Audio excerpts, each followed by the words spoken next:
আজ অনার্সে ভর্তি হতে গিয়ে কি যে প্যারা খেলার দিন ঘুরলাম কিন্তু ভর্তি হলো না। Everyone, welcome to my another daily short blog. সকালে ঘুম থেকে উঠে রেডি হয়ে আমি আর আমার হাজবেন্ড কলেজের উদ্দেশ্যে রওনা দিলাম। তারপরে কলেজে আসলাম। আর আজকে আমি সকালে অনেক দেরি করে ঘুম থেকে উঠছি, তাই আমার কলেজে আসতে একটু লেট হয়ে গেছিল। তারপর আমি সামনে একটা জুসের দোকান দেখলাম, তার থেকে আমি আমার হাজবেন্ডকে বললাম যে আমাকে জুস কিনে দিতে, তাই সে আমাকে কিনে দিল। তারপর আমি জুস খাইলাম, সেও খাইলো। তারপর আমরা একটু রেস্টুরেন্টে গেলাম ফুচকার চটপটি খাইতে। খাওয়া শেষ করার পর আমার মনে পড়ছে যে আমি ভিডিও নিই নাই। তারপরে আমি কলেজে আসলাম।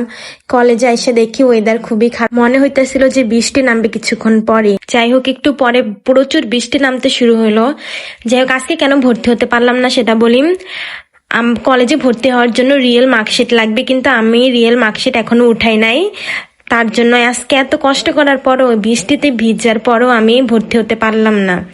পরে আমি অনলাইন থেকে মার্কশিট উঠাইছি, কিন্তু সেটা দিয়ে নাকি হবে না স্যার বলল।